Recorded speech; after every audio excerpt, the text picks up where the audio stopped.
പ്രിയപ്പെട്ടവരെ, ബഹിരാകാശ ശാസ്ത്ര ഗവേഷണ രംഗത്ത് നിർണായകമായ ചുവടുവയ്പ്പിനൊരുങ്ങുകയാണ് ഇന്ത്യ.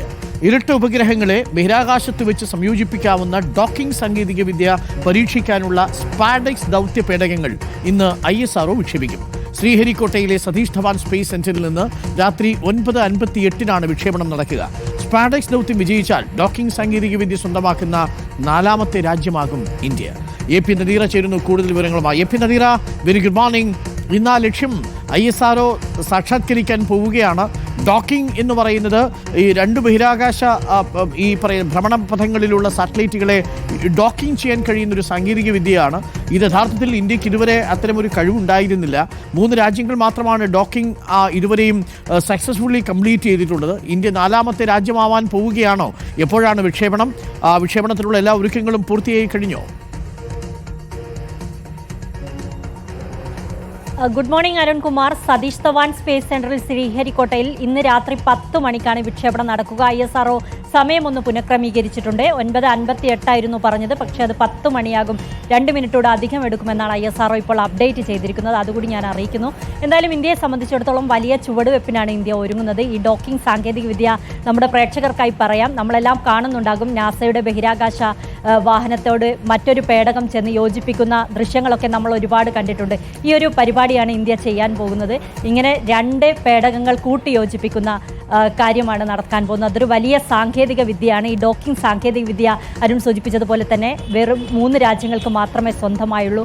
ആ പട്ടികയിലേക്കാണ് ഇന്ത്യ കയറാൻ പോകുന്നത്.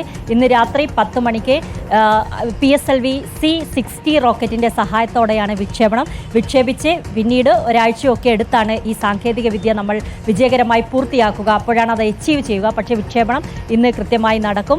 ഭൂമിയിൽ നിന്ന് വെറും 470 കിലോമീറ്റർ അകലെയുള്ള വൃത്താകൃതിയിലുള്ള ഭ്രമണപഥത്തിലേക്കാണ് നമ്മൾ ഈ പേടകങ്ങളെ എത്തിക്കുന്നത്.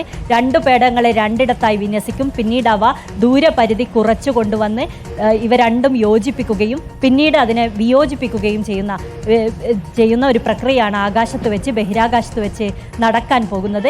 ISRO എന്തായാലും ഇത് വിജയകരമായി പൂർത്തിയാക്കുമെന്ന് നമുക്കുറപ്പാണ്.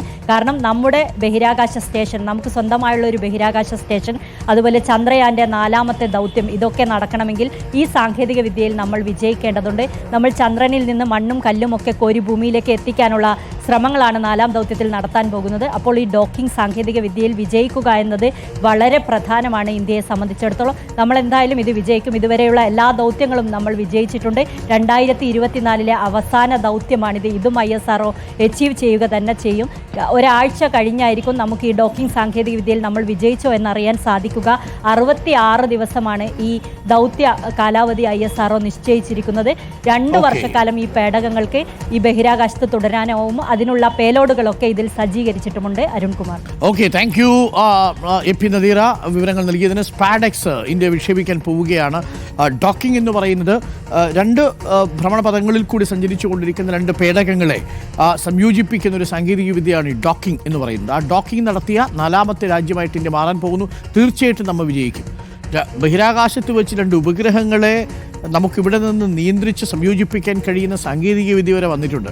ഭൂമിയിൽ നിൽക്കുന്ന 2 മനുഷ്യരെ നമുക്ക് പരസ്പരം ബന്ധിപ്പിക്കാൻ കഴിയുന്നില്ല. അതാണ് നമ്മൾ ബഹിരാകാശത്തെ ഉപഗ്രഹങ്ങളെയൊക്കെ നമ്മൾ ഡോക്കിംഗ് വഴി ബന്ധിപ്പിക്കും. പക്ഷേ ഇവിടെ പരസ്പരം അകന്നു നിൽക്കുന്ന മനുഷ്യരെ ബന്ധിപ്പിക്കാൻ ഒരു ഡോക്കിങ്ങും നമുക്ക് ലഭ്യമല്ല. അതുകൊണ്ട് അല്ലേ?